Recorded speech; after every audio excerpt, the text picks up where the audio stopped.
Before headlines, before indictments, before courtroom sketches and prison records, there was a network built in apartments, warehouses, clubs, and back rooms.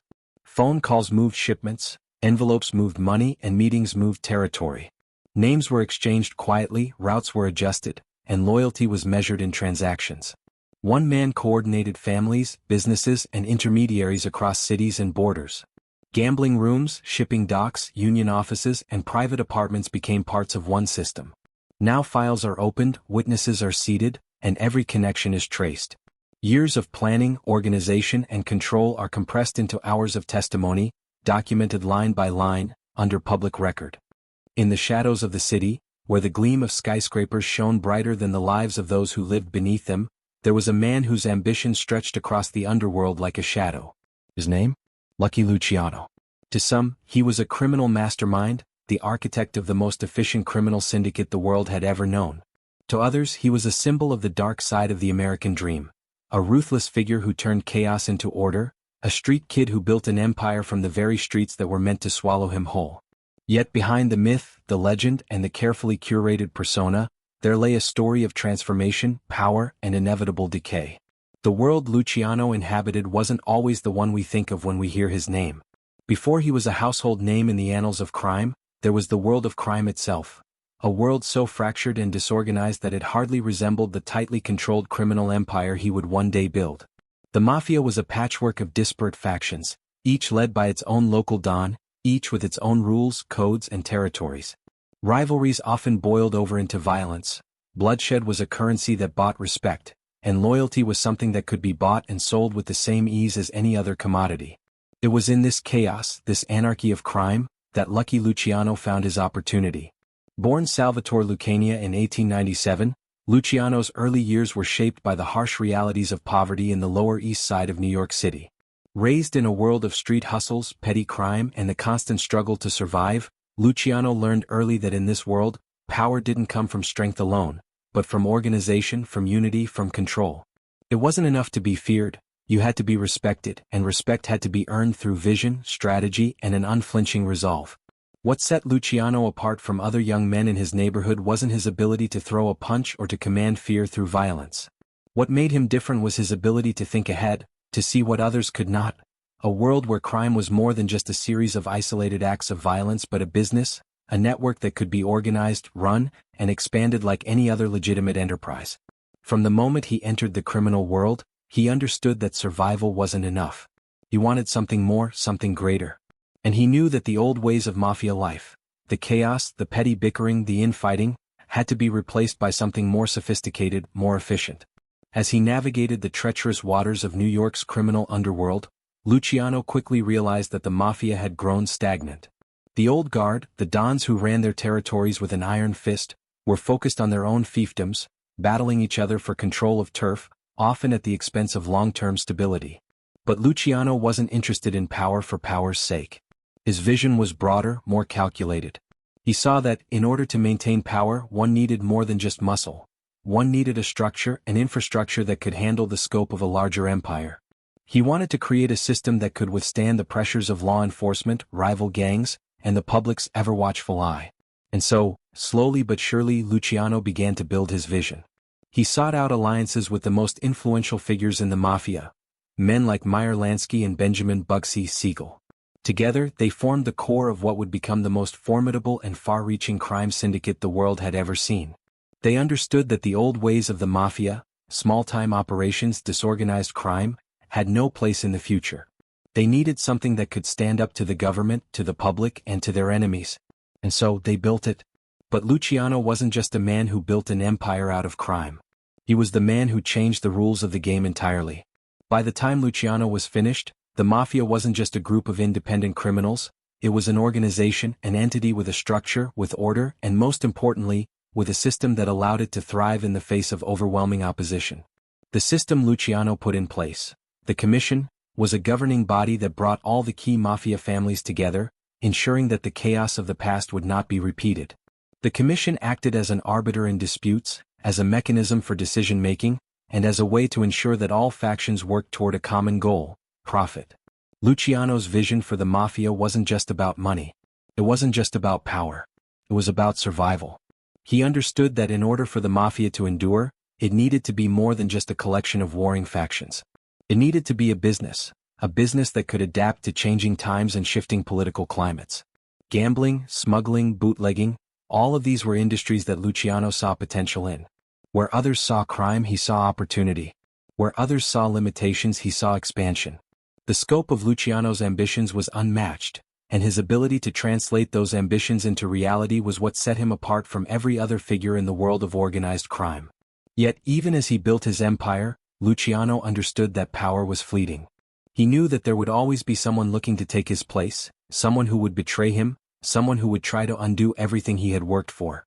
It was this realization, the constant threat of betrayal, that would come to define his reign. As his power grew, so too did the forces working against him. The law enforcement, the politicians, and even his own allies began to close in on him. In the end, it wasn't just the authorities who brought him down, but the very system he had built. Betrayal, once a tool of his rise, would ultimately be the tool of his downfall. Luciano's arrest in 1936 marked the beginning of the end for his criminal empire. But even in prison, his power didn't fade. From behind bars, he continued to control operations, maintaining his grip on the Mafia's network through a complex system of intermediaries and loyalists. However, even as he exercised power from within the walls of his cell, it became clear that his world was changing. The rise of new generations, new leaders, and new threats began to erode the foundation he had worked so hard to build. And yet, even in exile, Luciano remained a figure of fascination, a symbol of a time when the Mafia was at its height. The myths surrounding him only grew as the years passed, and his story became the stuff of legends. His power, his ambition, his ruthlessness, all became part of the larger-than-life narrative that would outlive him. The man who built an empire of crime, who orchestrated the most sophisticated criminal organization in history, had become both a hero and a villain in the eyes of the public. Luciano's legacy endures today, not just in the Mafia itself but in the world of organized crime at large. His methods, his vision for an organized, corporate-like criminal syndicate, have influenced not just criminal enterprises but also the way we think about power, loyalty, and control. The stories of betrayal, loyalty, rise and fall continue to resonate because they are, in many ways, timeless. Luciano may be gone, but the world he helped create remains, shaping the underworld and the way we perceive power and ambition. Before Luciano's rise, the Mafia was a chaotic mess of fragmented families, each led by their own don, controlling territories with little regard for anything but their immediate gain. The world of organized crime was anything but organized. It was a world defined by petty feuds, shifting allegiances, and constant infighting. The very idea of an empire, a unified force that could withstand the pressures of time and law enforcement, seemed like a pipe dream. It was a world in disarray, held together by nothing more than bloodshed and power. But for all its lawlessness, it was a world ripe for transformation, and that transformation would come in the form of one man, Lucky Luciano. At the heart of this disarray was the fundamental problem that Luciano would later address. The Mafia was not a business, it was a chaotic patchwork of independent operations, each running its own show with little regard for the bigger picture. The Dons were often more concerned with their personal feuds than the long-term survival of their operations. The feuds, often over territory or old grudges, weakened the Mafia as a whole and made it susceptible to outside threats. There were no real alliances that lasted, no overarching structure to unify the families, and no collective strategy to deal with the growing pressures from law enforcement, the government, and other criminal syndicates. The early years of the 20th century were a time of rapid change in America. The country was experiencing an economic boom, but it was also a time of great inequality. The rich grew richer, and the poor, particularly immigrants, were left to fend for themselves in crowded urban environments. For many, survival meant turning to crime. It was in these environments, particularly in the immigrant communities of New York City, that the seeds of the Mafia were planted. But in the early days, the Mafia wasn't yet the well-oiled machine it would become. Instead, it was a loose collection of street gangs, each with their own territory, their own rules, and their own ways of doing business. The violence of this world was undeniable. Rival factions would clash in brutal battles for control of neighborhoods and bootlegging routes. Bloodshed was a common currency, and the strongest survived, often at the expense of the weak. But for all the brutality, there was a sense of disorder that limited the Mafia's potential.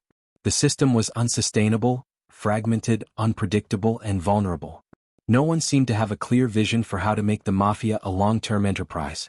It was in this volatile environment that Lucky Luciano, a young, ambitious man, saw an opportunity for change. The turning point came during the 1920s, when the Prohibition era opened new avenues for organized crime. With the 18th Amendment in place, alcohol became illegal, creating a massive underground market for it. This was the perfect storm for bootleggers, and it was during this time that Luciano truly began to make his mark. But even as the illicit alcohol trade boomed, the Mafia was still stuck in its old ways, disjointed, disorganized, and rife with internal strife. While some families made a fortune, others struggled to maintain control of their territories, and the constant battles over control of smuggling routes and distribution networks threatened to unravel the Mafia's potential. Luciano saw this disorder as a fundamental flaw, a flaw that he was determined to fix. He understood that the Mafia needed more than just a new way to make money, it needed a new structure, something that would unite the families, end the infighting, and create a system that could withstand the pressures of both internal and external forces. He realized that to create a lasting empire, the Mafia needed a business model. One that wasn't based on brute force alone but on strategy, loyalty, and control. One of the most significant challenges Luciano faced was the entrenched power of the old Mafia guard. The Dons who had ruled the streets for decades were used to their positions of power and were deeply resistant to change. They were more concerned with their own immediate profits and territorial control than with the idea of a unified, organized network. Luciano's vision for a single, cohesive Mafia empire clashed with the old guard's more fragmented and personal approach. To them, Luciano's ideas were radical, even dangerous. But Luciano was undeterred. In the early 1930s, Luciano began to gather a group of like-minded individuals who shared his vision. He aligned himself with figures like Meyer Lansky, a brilliant financier who could see the long-term potential of Luciano's plan, and Benjamin Bugsy Siegel, a tough enforcer with a knack for getting things done. Together, they began to build a foundation for a new Mafia, one that was not based on blood feuds and short-term gains but on structure, alliances, and mutual benefit.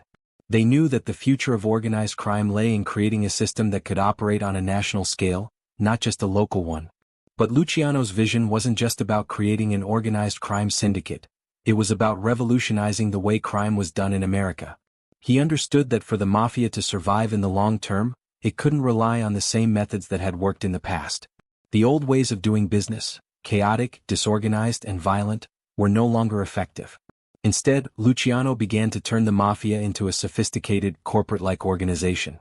He created a structure that allowed for efficiency, discipline, and accountability. At the heart of this structure was the Commission, a governing body made up of the heads of the most powerful Mafia families in the country. The Commission was designed to resolve disputes between families, ensure that the families worked together for the greater good of the organization, and prevent the kind of violent infighting that had plagued the Mafia for years. It was a brilliant stroke of genius, and it provided the Mafia with a level of stability it had never known before. But the creation of the Commission wasn't without its challenges. Many of the old Mafia families were unwilling to accept the new order. The system that Luciano proposed threatened their autonomy, and many of them saw it as a way for him to consolidate power at their expense. The tensions were palpable and the potential for violence was high. But Luciano, ever the strategist, understood that the creation of the Commission was necessary for the Mafia's long-term survival. He was willing to do whatever it took to make it work. Through a combination of persuasion, manipulation, and brute force, Luciano managed to convince the heads of the most powerful families to join the Commission. Once the Commission was in place, Luciano began to expand his influence even further.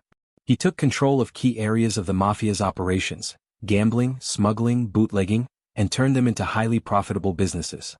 He brought a sense of order to the chaos, and in doing so, he transformed the Mafia from a group of warring factions into a unified empire.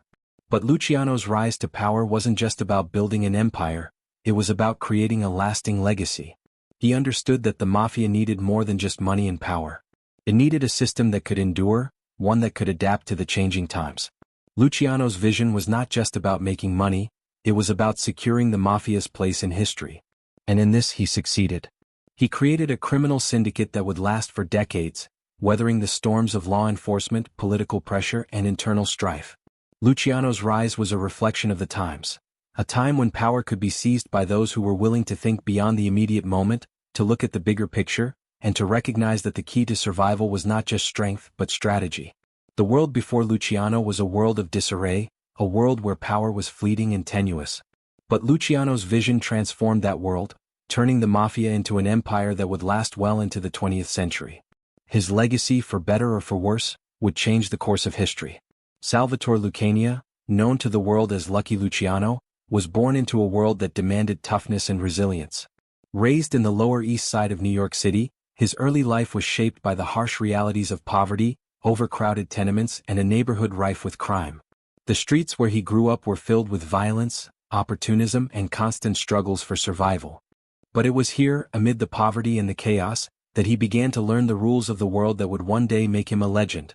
A world where power was earned, respect was bought, and survival was everything. Luciano's family, like many Italian immigrant families, struggled to make ends meet.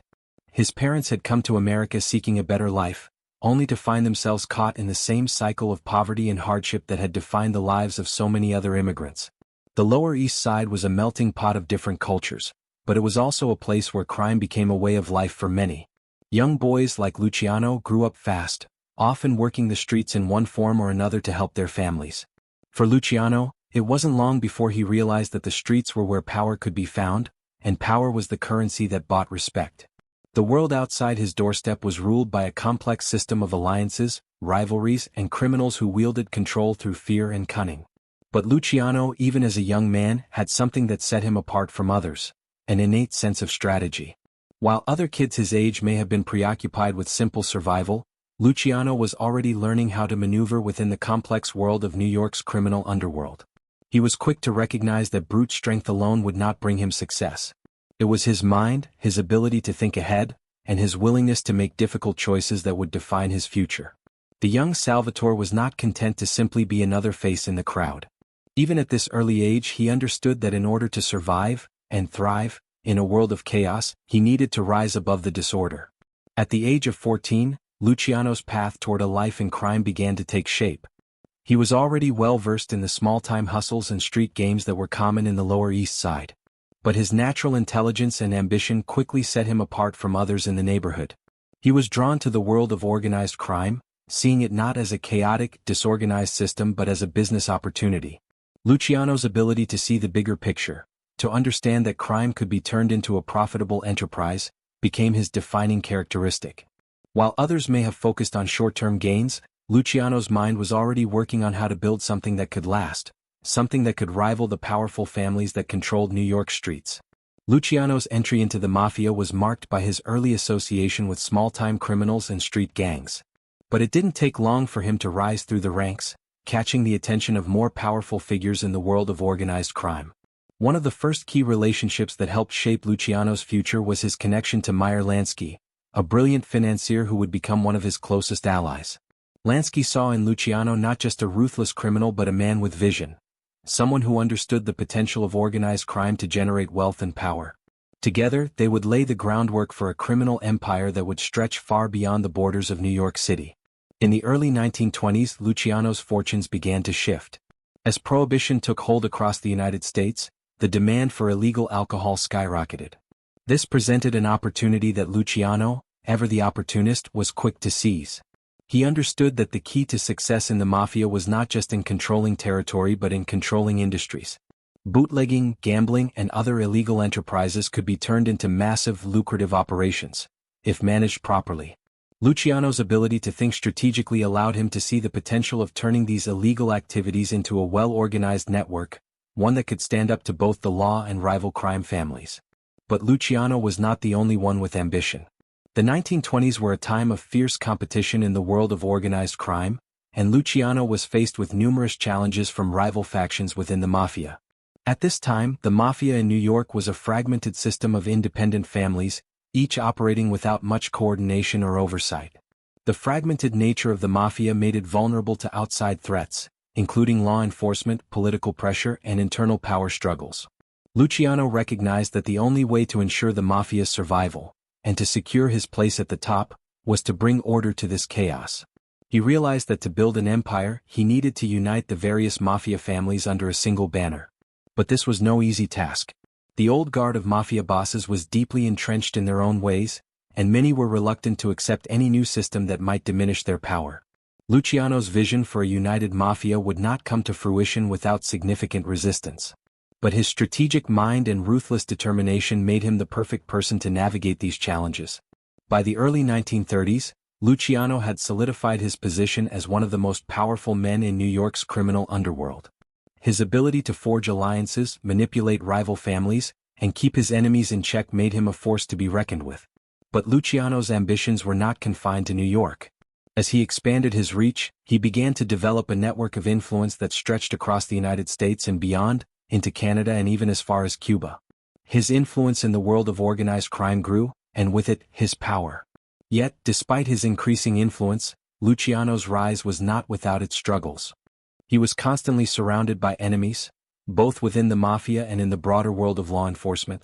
Betrayals were a constant threat, and Luciano's ability to navigate these dangers was what allowed him to maintain control over his empire. He was a master of manipulation, using a combination of threats, favors, and alliances to keep his enemies at bay. Even as his power grew, Luciano knew that the stakes were high. He had to stay ahead of his rivals or risk losing everything he had worked for. Luciano's reputation was built not just on his criminal activities but on his ability to maintain control of an empire that was both vast and complex. His success was a direct result of his ability to think beyond the immediate, to build a system that could withstand the pressures of both the criminal world and the forces of law and order. In the process, he became one of the most influential figures in the history of organized crime. The early years of Luciano's life were defined by hardship and struggle, but they were also marked by a keen understanding of the world he was entering. His rise from a street kid in the Lower East Side to the head of one of the most powerful criminal empires in history was not an accident. It was the result of a sharp mind, an unyielding ambition, and a willingness to do whatever it took to achieve his goals. As he built his empire, Luciano transformed the Mafia from a chaotic collection of families into a well-organized, profitable business. His ability to think strategically, to create alliances, and to control both his enemies and his allies would come to define his legacy. The story of Lucky Luciano is one of ambition, power, and the relentless drive to build an empire that would last. Luciano's vision for the Mafia wasn't simply about controlling territory or generating wealth through illicit means. It was about creating something far greater, a criminal enterprise that could rival legitimate businesses in its structure, its efficiency, and its longevity. To achieve this, he knew that the Mafia needed to change. Gone were the days when power was maintained through brute force and personal violence. Instead, Luciano aimed to build a sophisticated, corporate-like empire, one where organization, discipline, and strategy would be paramount. One of the first and most crucial steps Luciano took was to create a more formalized system within the Mafia. The old guard of Mafia families, particularly the powerful ones in New York, operated independently, each family pursuing its own interests and fighting its own battles. This disjointed approach was not only inefficient but also left the families vulnerable to external pressures, like law enforcement and rival criminal organizations. It also left too much room for infighting, which weakened the Mafia as a whole. Luciano, ever the strategist, understood that in order to survive and thrive, the Mafia needed to come together.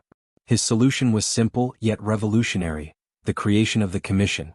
This governing body would serve as an overarching structure for all of the major Mafia families, providing a centralized point of decision-making that would regulate disputes, ensure cooperation, and most importantly, protect the organization from fragmentation.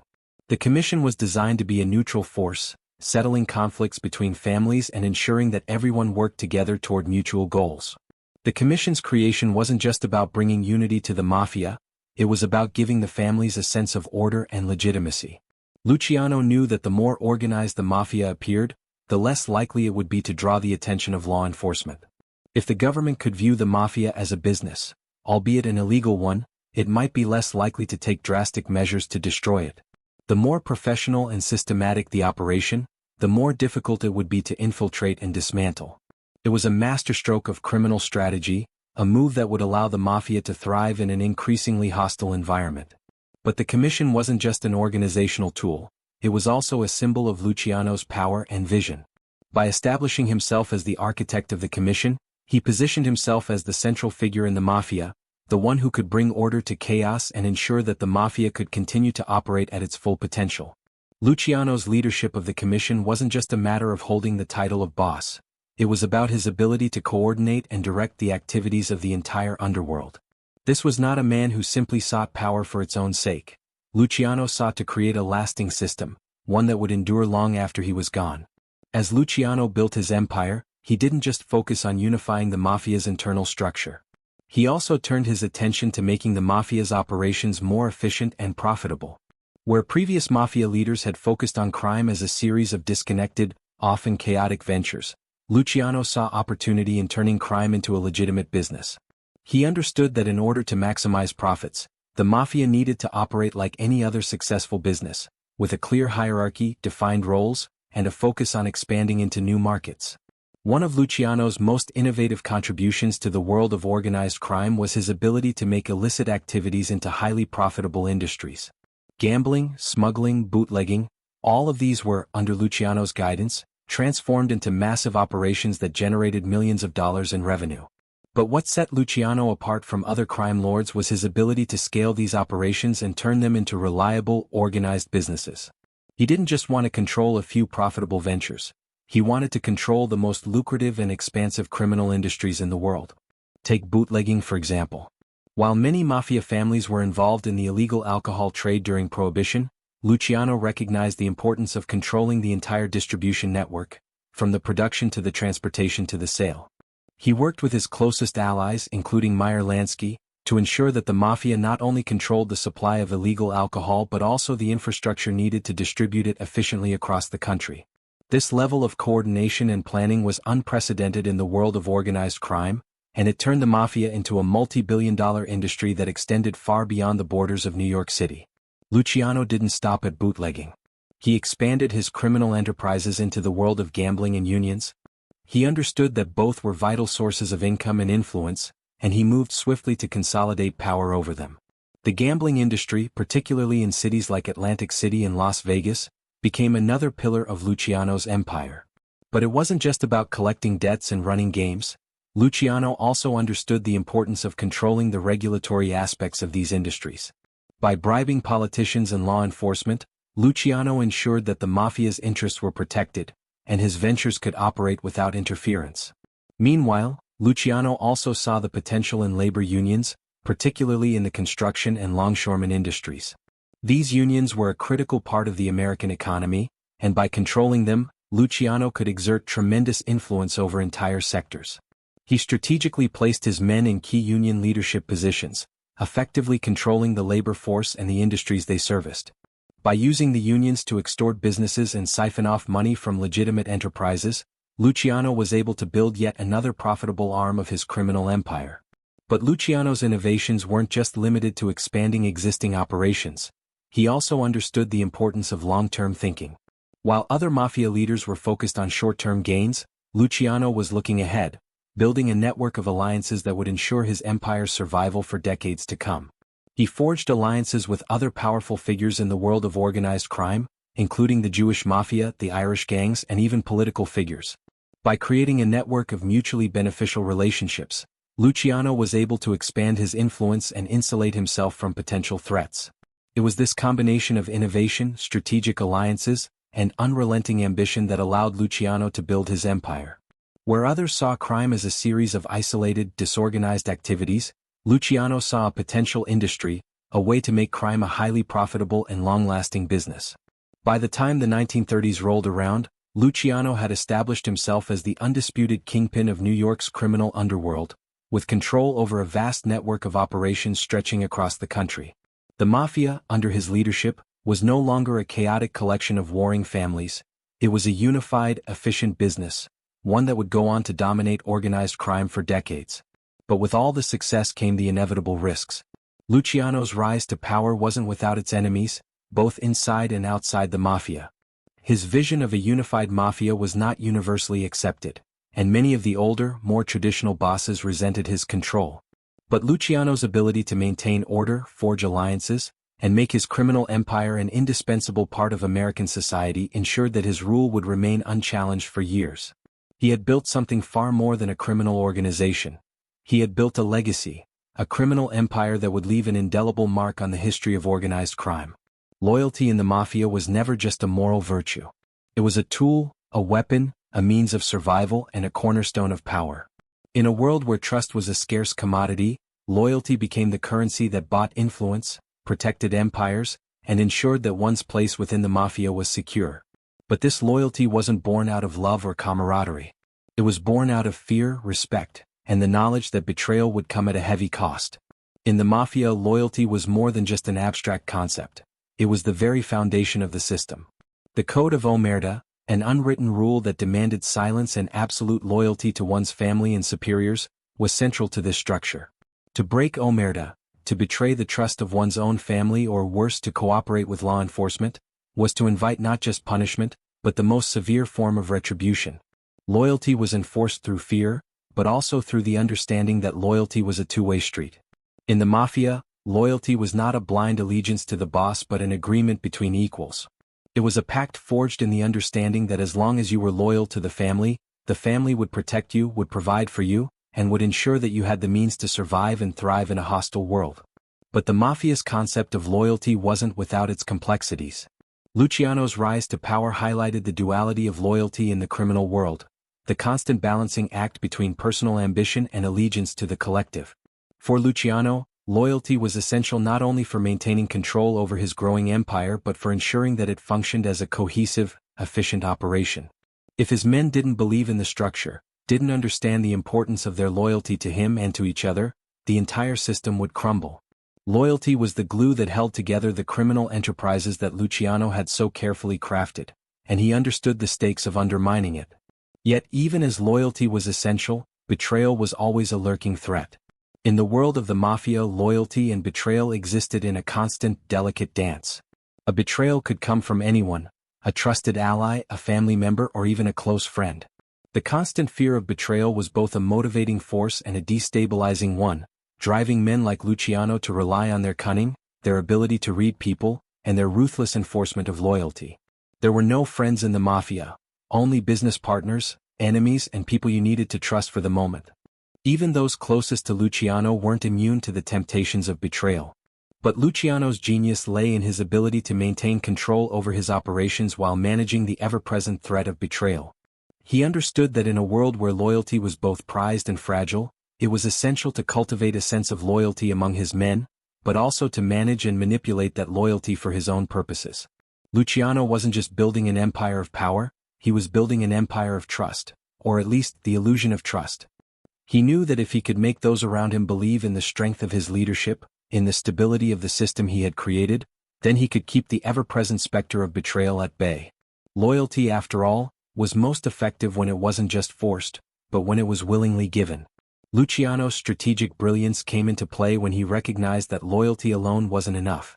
While loyalty to the family was essential, it was also necessary to maintain a sense of balance and order within the organization. This meant dealing with discontent, addressing grievances, and ensuring that those who might harbor feelings of betrayal had a clear understanding of the consequences of disloyalty. But Luciano didn't rely solely on fear to maintain control. He understood that loyalty could be cultivated in other ways, through rewards, recognition, and the promise of a share in the profits of the Mafia's operations. The fear of betrayal in the Mafia was balanced by the understanding that loyalty could lead to incredible rewards. For Luciano, one of the most important aspects of loyalty was the idea that his men would benefit from the success of the enterprise. He wasn't simply taking advantage of their loyalty for his own gain. He was ensuring that their loyalty to him would be repaid.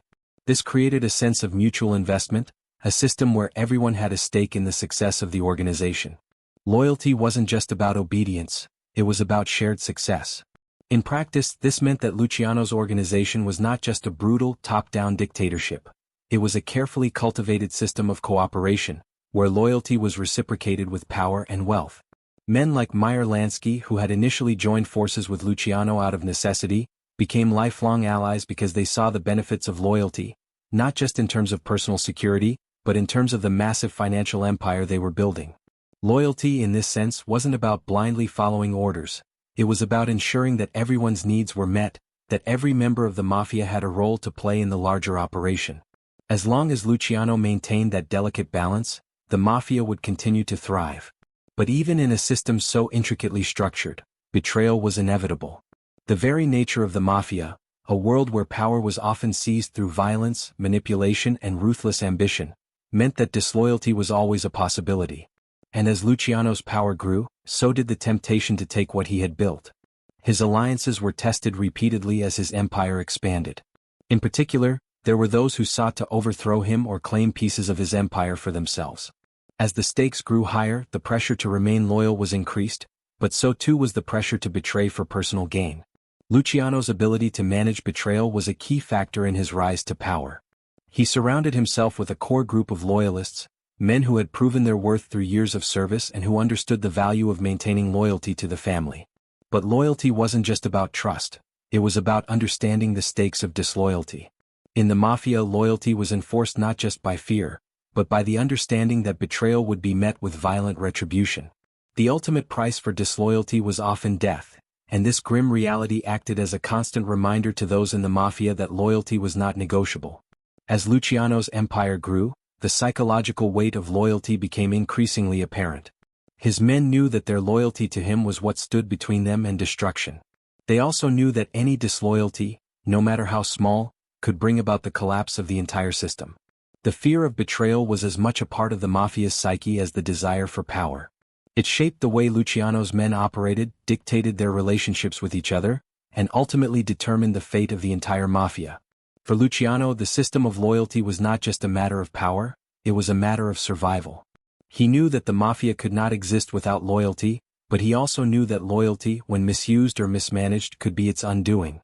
His genius lay in his ability to maintain the delicate balance between loyalty and fear, trust and betrayal. Through this delicate balance, Luciano created not just a Mafia, but a system that would last. A system where loyalty was not just expected but demanded, and where betrayal was met with swift, brutal consequences. In the end, the Code of Omerta wasn't just a rule, it was the bedrock of Luciano's empire. It was the invisible thread that connected the Mafia, ensuring its survival even in the face of constant pressure from law enforcement and rival factions. Loyalty, fear, and power, these were the forces that kept the Mafia running, that kept Luciano at the top, and that ensured that his criminal empire would endure long after he was gone. In the world of organized crime, loyalty was everything, and no one understood that better than Lucky Luciano.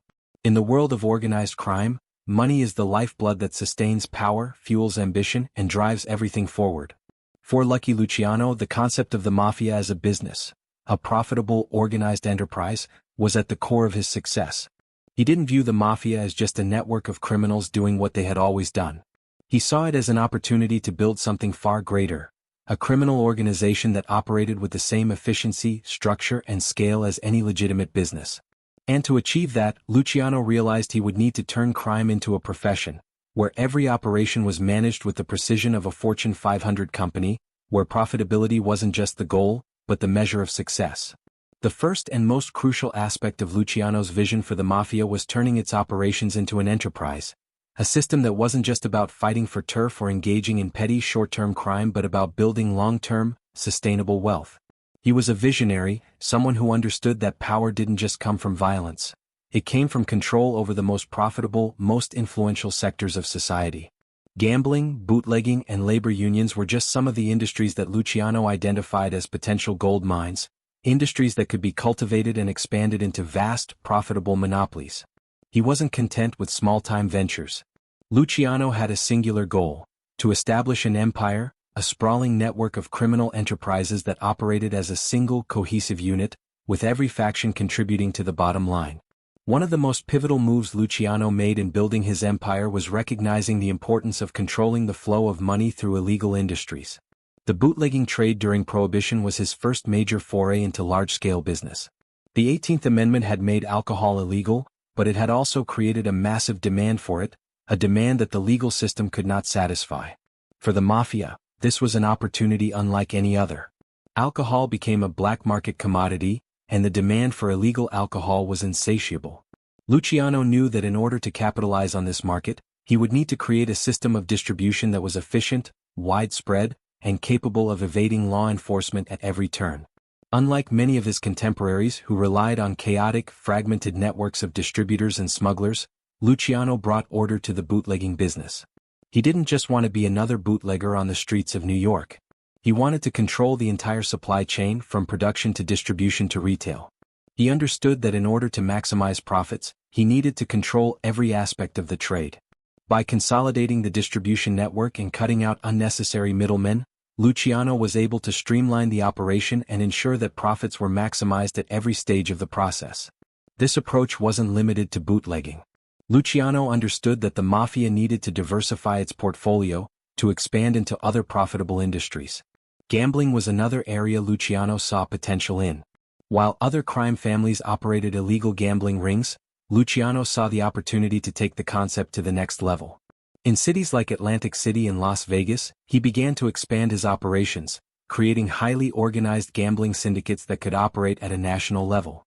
What set Luciano apart was his ability to scale these operations. He didn't just want to control a few poker tables. He wanted to own casinos, racetracks, and other large-scale gambling operations that would rake in millions of dollars.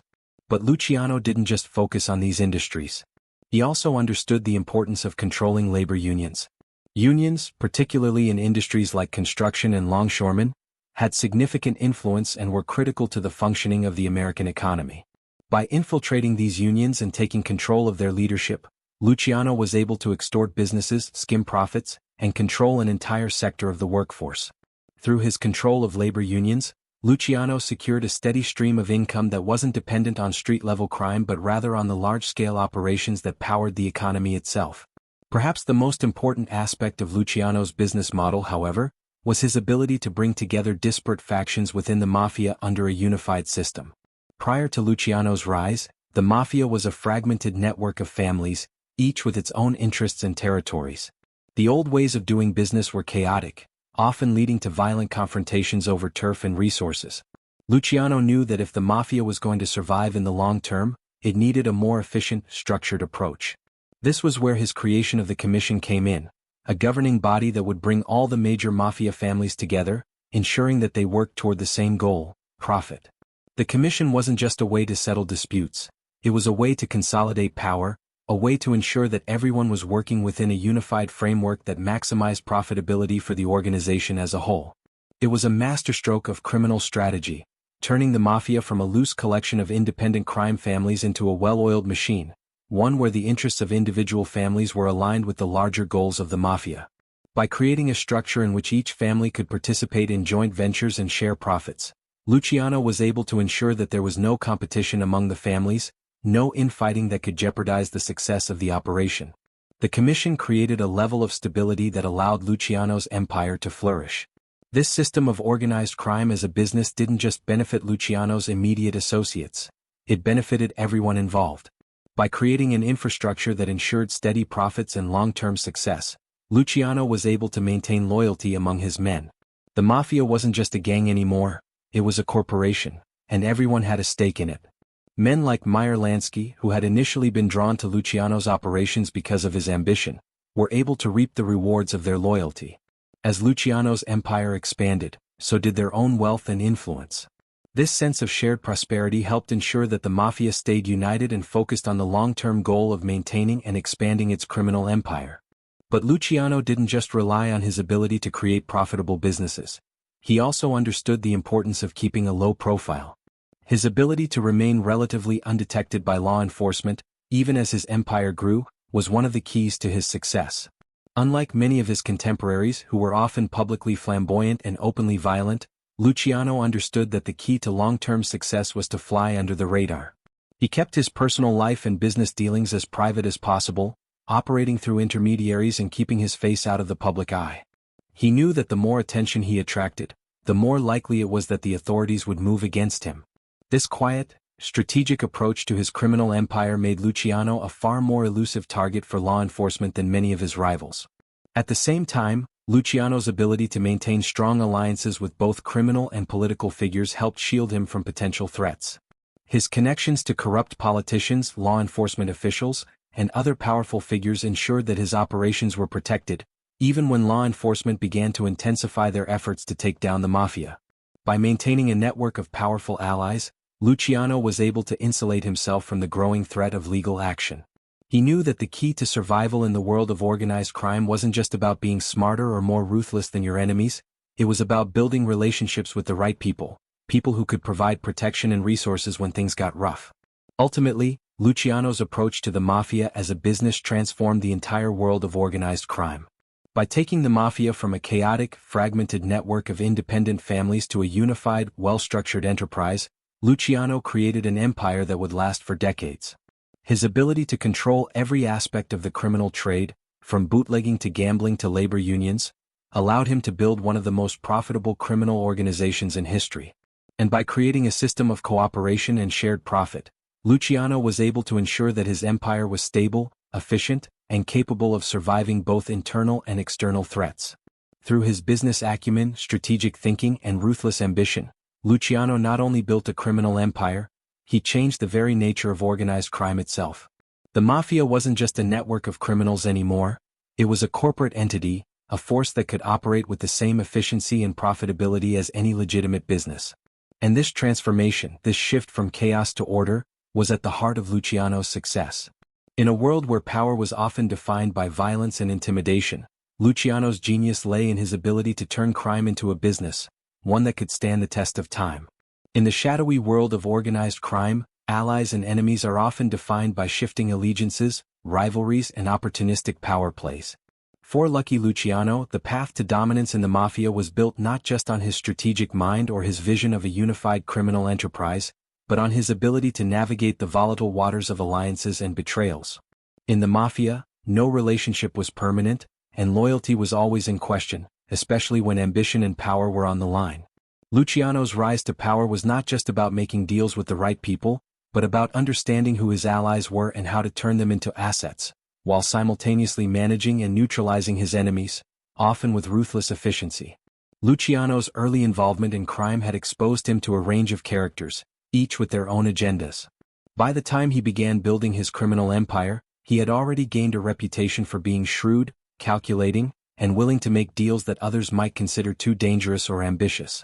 The network of alliances he would form was crucial to his success, but so too was his ability to control and manipulate those around him. One of the first alliances that proved pivotal in Luciano's rise was with Meyer Lansky.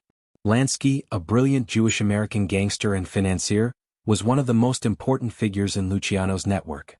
He was not only a key ally in terms of money laundering and finance, but also in his ability to connect Luciano to other criminal networks outside of New York. Lansky, who was a master at managing finances and investments, proved invaluable to Luciano's operations, particularly in the early years of Prohibition. Through this relationship, Luciano was able to expand his operations beyond New York and build connections that spanned the country and even internationally. Lansky's financial expertise allowed Luciano to turn illicit activities into high-earning, organized ventures that could operate like legitimate businesses. But Luciano's relationships weren't just about financial gains. His alliances were also about power and survival.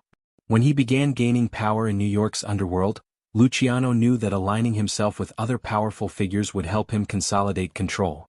The most notable of these was Vito Genovese, an ambitious and calculating figure within the Mafia who had his own designs on power. Genovese, along with other key figures, would become an integral part of Luciano's inner circle. However, Luciano's ability to forge these alliances was tempered with a deep awareness of the threat that such alliances could pose in the future. Genovese, for instance, had ambitions that far exceeded his role under Luciano's command. Luciano, always one step ahead, kept a wary eye on his ally, knowing that power could turn a friend into an enemy in the blink of an eye.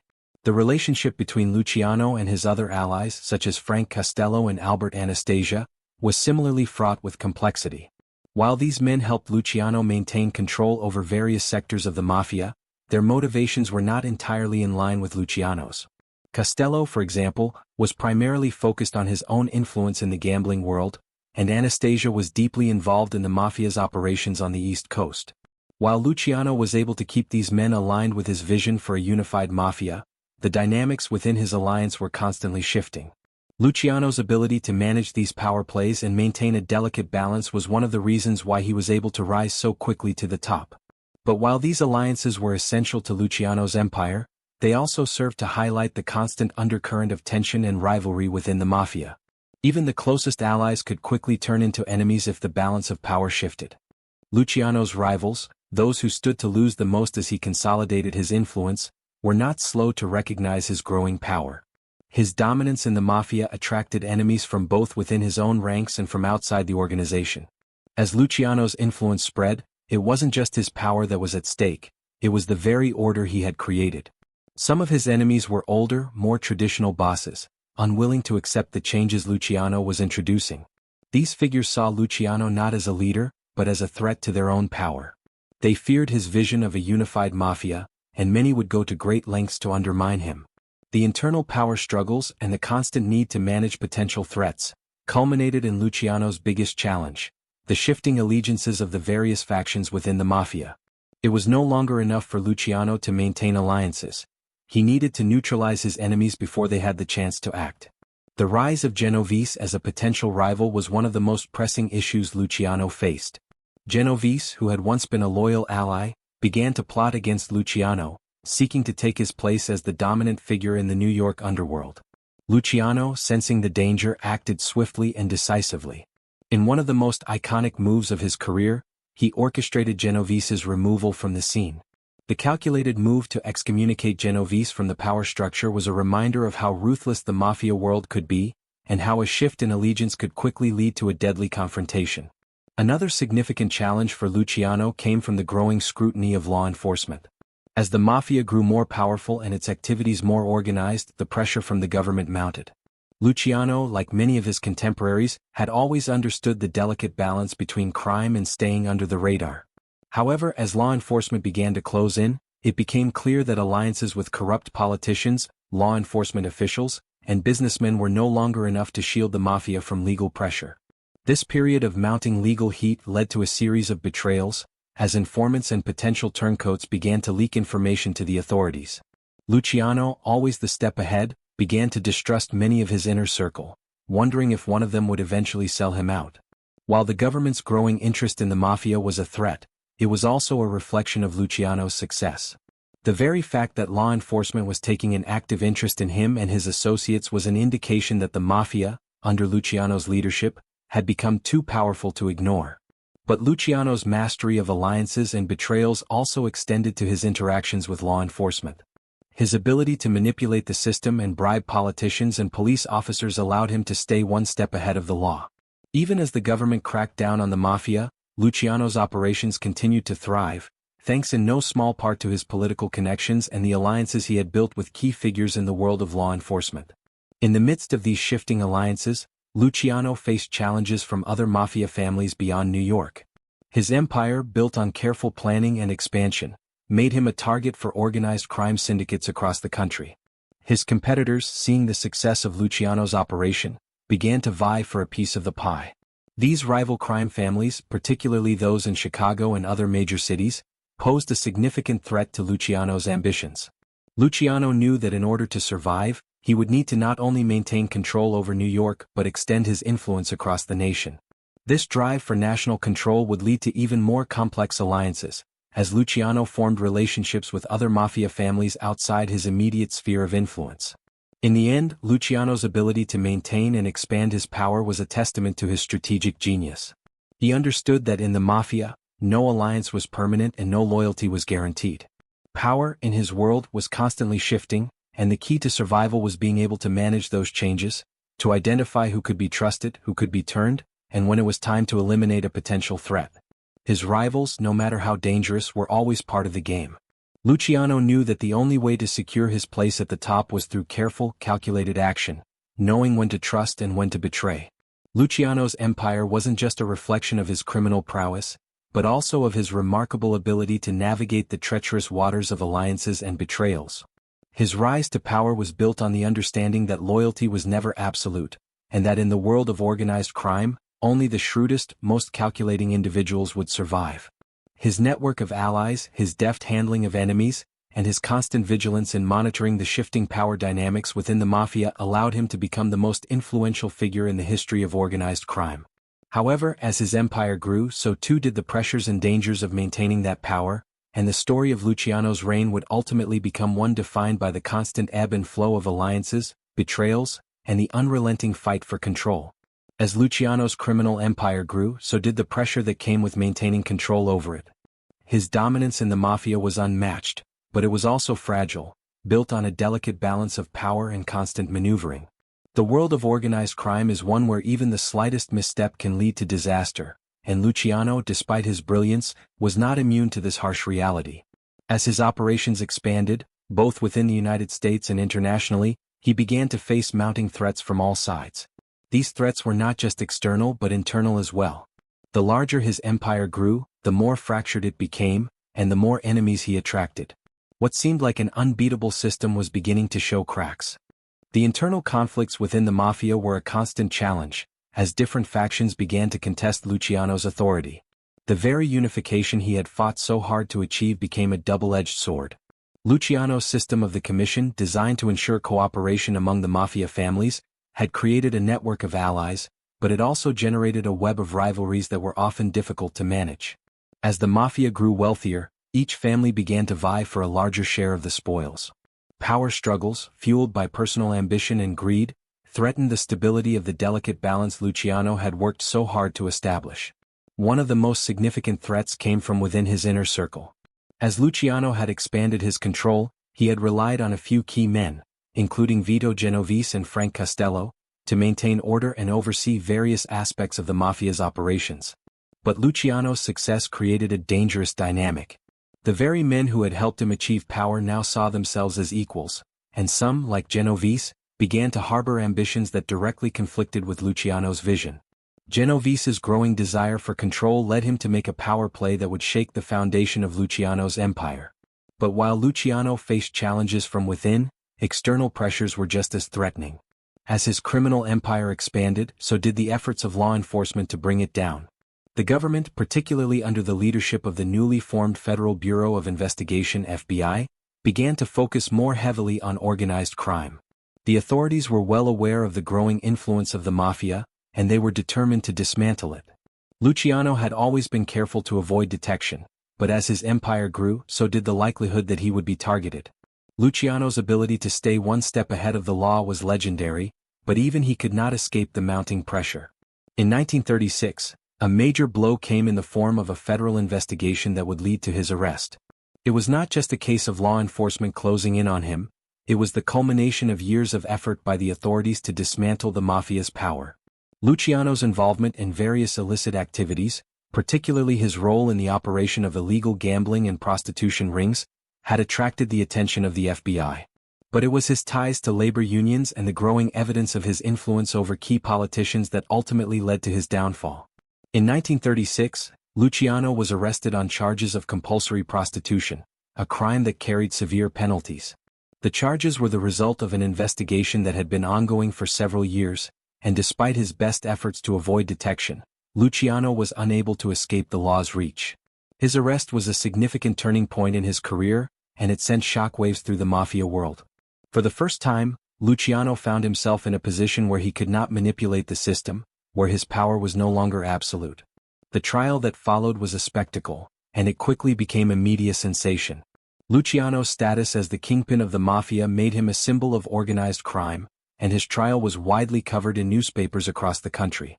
The charges against him were serious, and the evidence, while circumstantial, was enough to convince a jury of his guilt.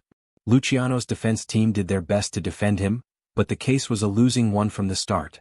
Luciano was found guilty and sentenced to 30 to 50 years in prison. For Luciano, this was a devastating blow.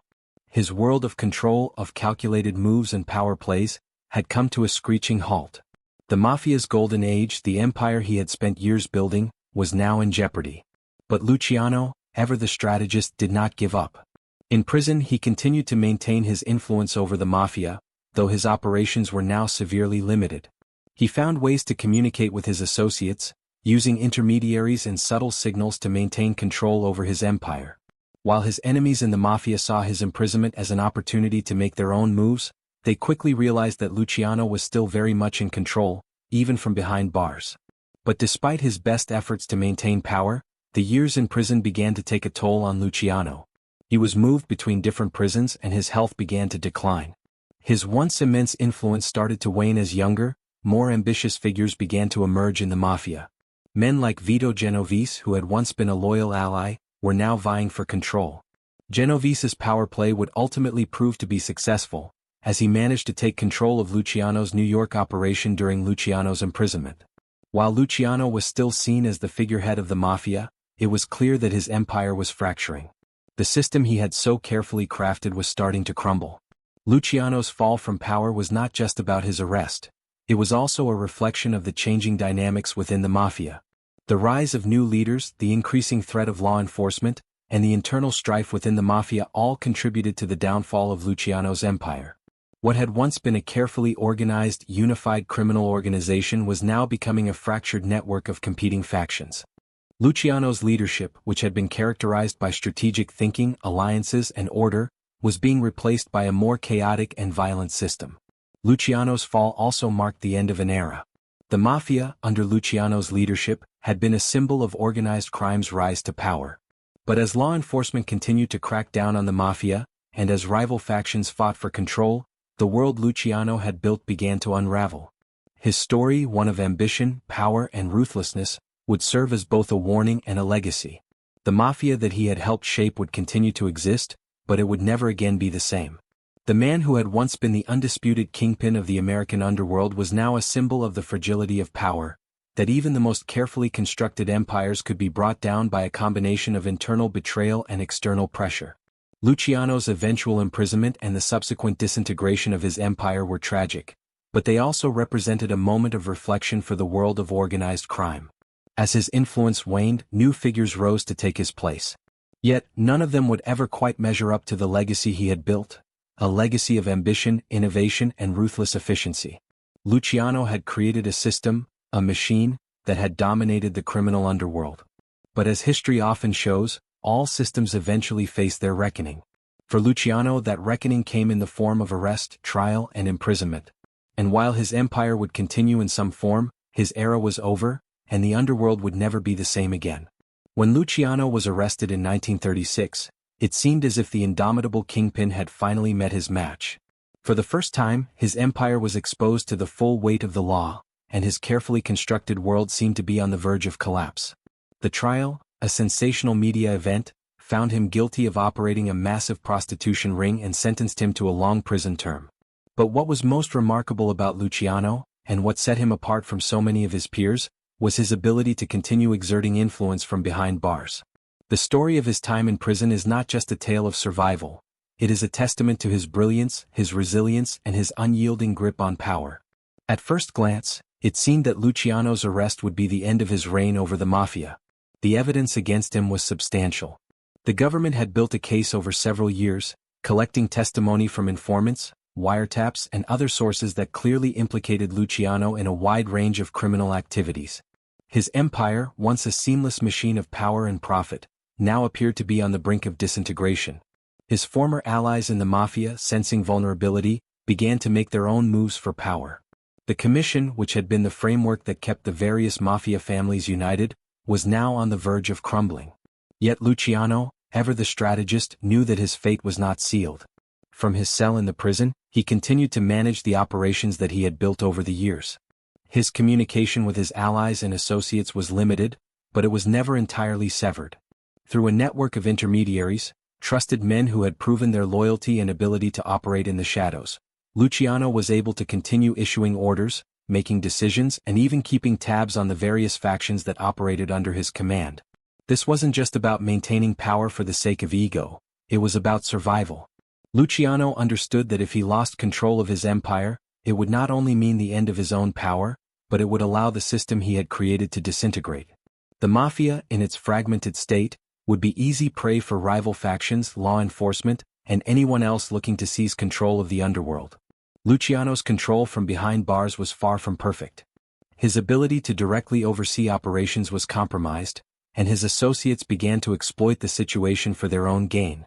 Vito Genovese, for example, used the opportunity to consolidate power in New York, asserting his control over key aspects of the operations that Luciano had once personally managed.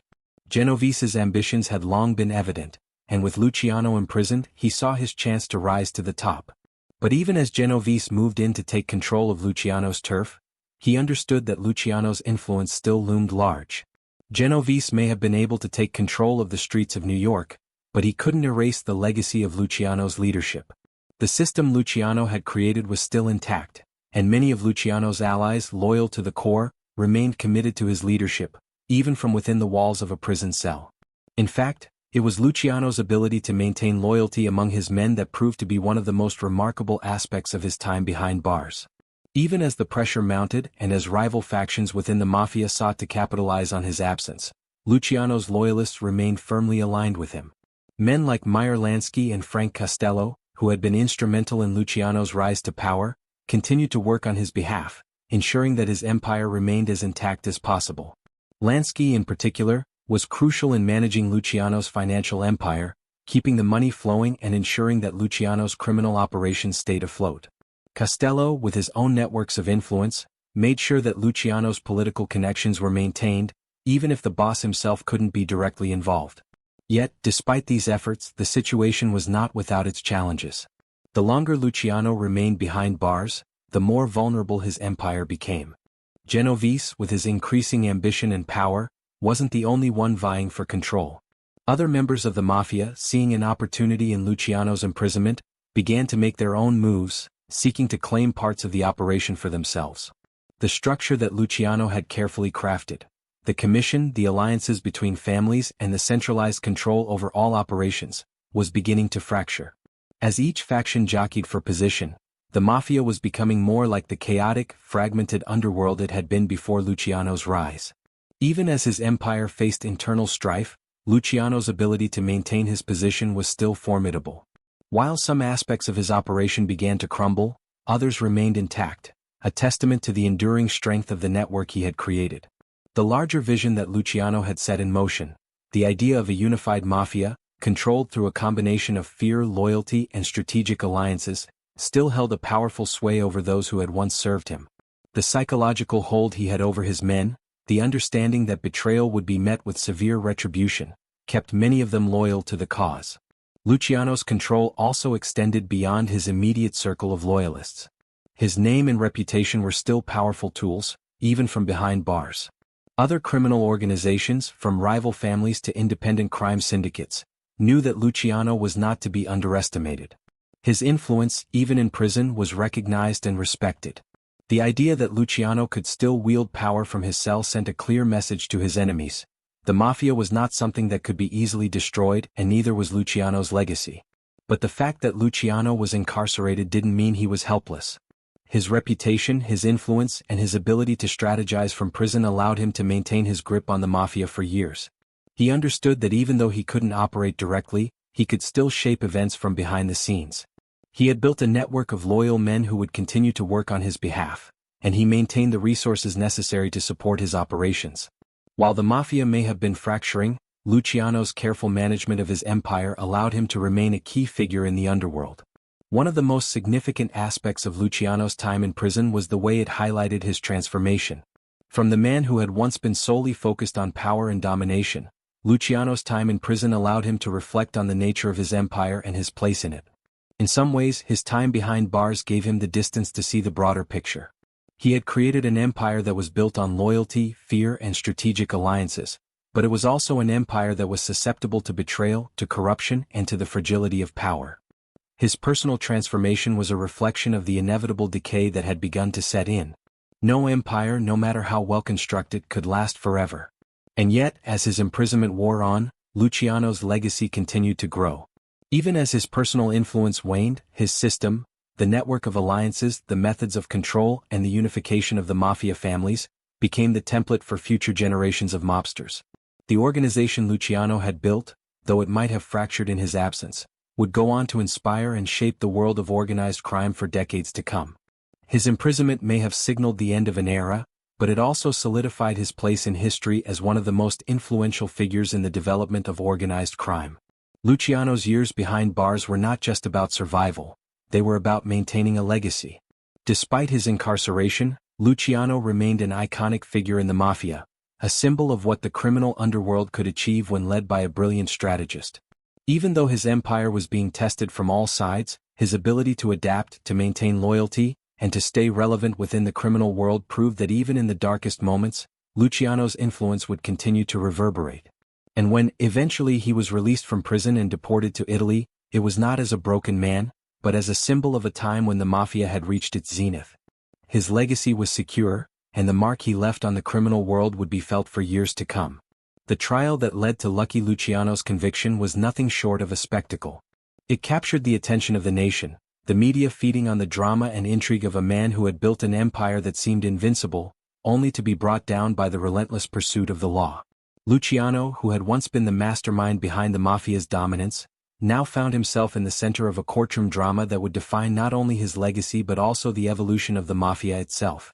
The charges against Luciano were serious, as expected in any criminal case involving the Mafia's top figures. He stood accused of operating an elaborate network of prostitution rings, a crime that carried severe penalties, including lengthy prison sentences. The case against him had been years in the making, with law enforcement piecing together the puzzle of his criminal operations. His empire, which had spanned across multiple industries, was now under intense scrutiny. The once hidden world of organized crime was being dragged into the light, with Luciano at the center of it all. The trial was an event that fascinated both the public and the press. Luciano, once a figure who operated in the shadows, was now a public spectacle. His very presence in the courtroom sent shockwaves through the criminal underworld. The press, hungry for sensational stories, followed every moment of the trial, reporting on his connections, his influence, and the high-profile figures that surrounded him. The public was captivated by the idea of a man who had been untouchable for so long, finally facing the consequences of his actions. Luciano's defense team, a group of skilled lawyers, did everything in their power to defend him. They tried to dismantle the evidence piece by piece, casting doubt on the credibility of the witnesses and the strength of the prosecution's case. However, the evidence against Luciano was overwhelming.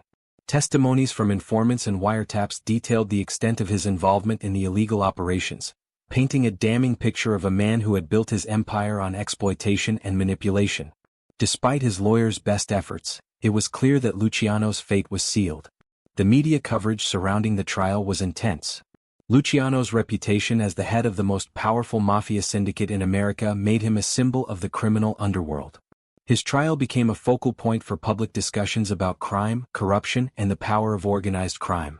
The media played up the dramatic aspects of the case, highlighting Luciano's status as the face of the Mafia. It was a time when the Mafia was becoming a household name, and Luciano was its most prominent figure. For Luciano, the trial was a turning point. It marked the beginning of the end for his reign over the Mafia. His conviction was not just a personal blow. It was a blow to the entire criminal empire he had worked so hard to build. The Mafia, which had once been a powerful, well-organized criminal force, was now vulnerable. With Luciano behind bars, the commission, the governing body he had created to unite the Mafia families, was in jeopardy. His absence left a power vacuum that rival families and ambitious individuals were eager to fill. Luciano's sentencing was a moment of finality. The court handed down a 30 to 50-year prison sentence, a severe punishment for a man who had once been untouchable. The verdict sent shockwaves through the criminal world, signaling that even the most powerful figures in the Mafia were not immune to the law. For Luciano, it was a bitter pill to swallow. He had spent years building his empire, carefully strategizing every move, and now it was all falling apart. But even as he faced the reality of his conviction, Luciano's mind was already working on the next phase of his life. He had built his empire on his ability to adapt, to think several steps ahead of his enemies. Now, in prison he would need to rely on that same ingenuity to maintain his influence. While the walls of his prison cell may have confined him physically, Luciano's mind was still free. He understood that the battle for power was far from over. Luciano's trial and conviction also marked a shift in the way the public and law enforcement viewed organized crime. The Mafia, once a shadowy and largely invisible force, was now being exposed for the world to see. The trial highlighted the extent of the Mafia's operations and its ability to infiltrate various sectors of society, from politics to labor unions. It was a moment when the criminal underworld was forced to confront the reality of its own power and vulnerability. For the Mafia, the trial was a wake-up call. Luciano's downfall served as a stark reminder of the risks that came with the pursuit of power and wealth.